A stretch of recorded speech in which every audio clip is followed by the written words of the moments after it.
Hello there, and welcome back to the channel. Mad Mike here, and today we are going to do another entry in the movie Spotlight series, since it has been a very slow past few days for film news. And today we're going to spotlight a film that's one of my all-time favorites, and you know, it is a cult classic, so a lot of people did know about it.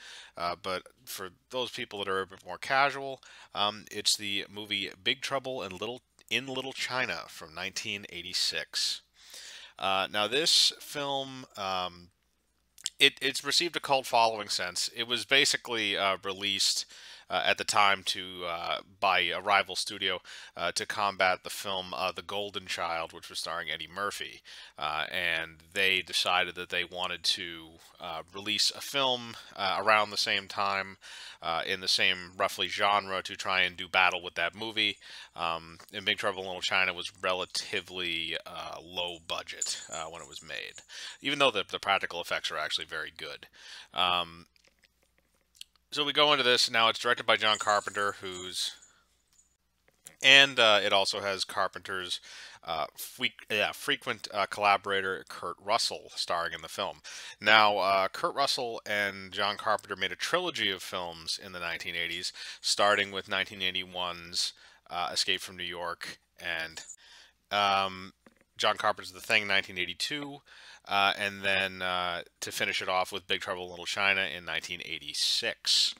But the thing is that essentially, it's Big Trouble in Little China. It's a comedy action movie. Is I guess what I would probably equate it to, with supernatural elements. And the movie also has a fairly spread out cast of other people that are in it. The other big name is obviously Kim Cattrall, who at the time was doing. I think this was a little after the original Police Academy, so she was still doing a lot of comedies. This is well before Sex and the City or any of that stuff was coming out.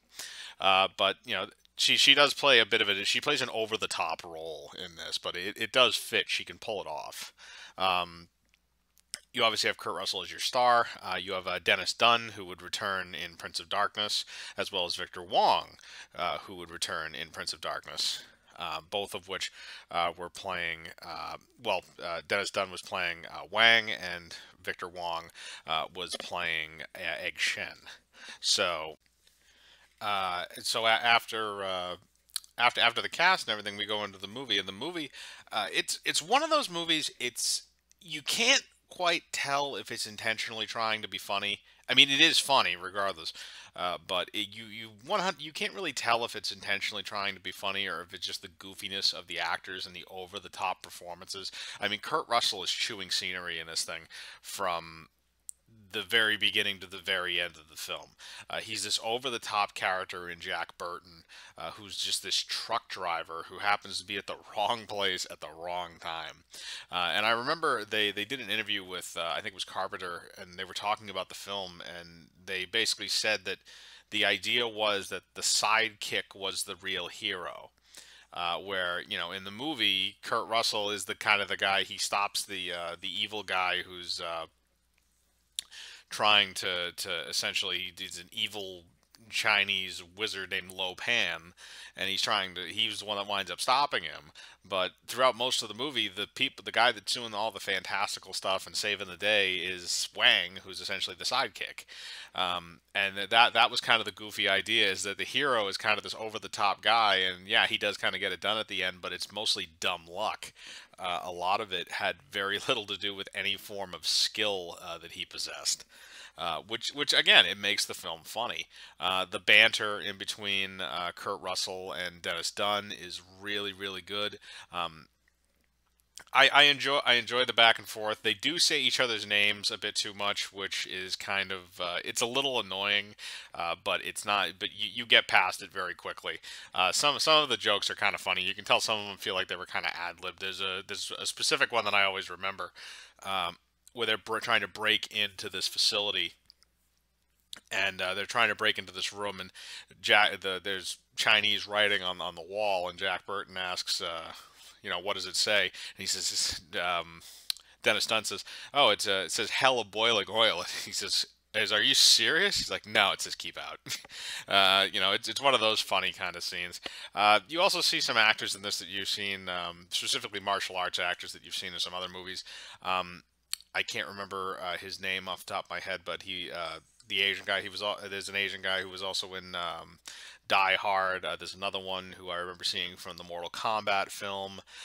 There's multitudes of them around, and actually the martial arts in the film, even though it's played up and fantastical almost, it's still very well choreographed, and I have to give them credit for that. Is that it looked real.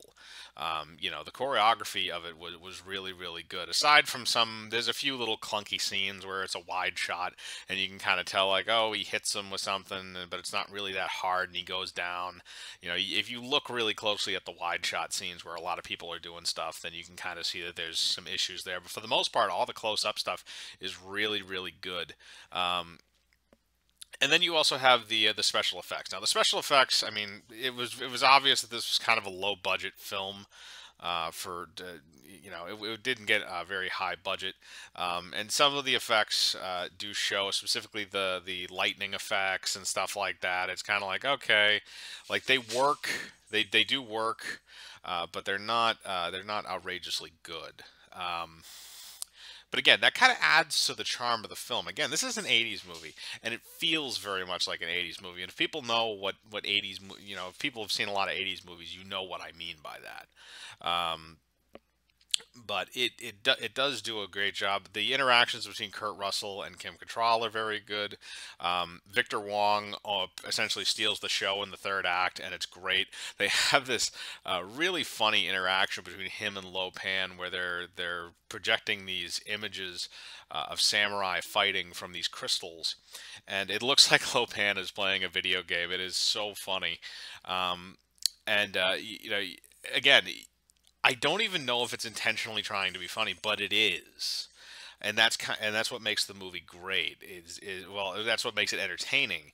Is that idea that it's so funny when you watch it the first few times, and those jokes and everything like that, and then you start getting into the characters and stuff, and this over the top nature. There is something in the movie I will mention from a special effects standpoint. There is a monster that shows up in this film that doesn't they never explain it, and I'm assuming it was probably explained in a piece of film that was cut. But they never explain it, and it just shows up every now and then to do stuff. It's almost like I call it the MacGuffin monster because that's really all it does. Is it shows up every once in a while when they need to do like a plot point, nothing really makes sense. That's really the only reason why the creature was there, which I don't know why they couldn't just sort of replaced it with one of the other many bad guys that are in this movie. The Three Storms, who are all these martial arts guys that have various powers. You have Lo Pan, who's obviously the master wizard, and a bunch of other stuff. But this is one of those movies that I think if you want to watch something that is insanely entertaining, and you are a huge fan of cult movies and things that are so bad that they're good films, sit down and watch this. It is a shame that this film is overlooked, or was overlooked for so long. It has made a resurgence, obviously in the age of the internet and everything like that. More people have seen it, but I love this movie, and I think that this is Kurt Russell at his best, and I really do enjoy Kurt Russell. This is Kurt Russell at his best in terms of comedic acting, because again, I have to say this: he is so over the top, chewing scenery, insane in this film.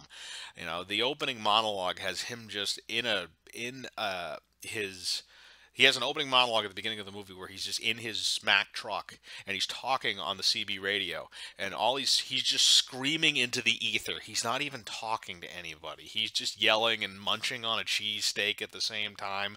He's got sunglasses on. It's the middle of the night. None of it makes sense, but it is amazing to watch. And I think I've said enough about the film so far. I don't want to give away too much of the story, but sit down and have a watch. It's a really entertaining film. Like I've said before, Carpenter is one of my favorite directors, even if he's not doing horror. And Kurt Russell is one of my favorite actors. So that's just a little spotlight on a movie that I grew up with and I love. So if you've heard of Big Trouble in Little China, or you want to watch it or anything like that, stick it in the comments. Leave a like on the video, hit the bell for notifications, subscribe, and remember, I live my life free of compromise. Do you?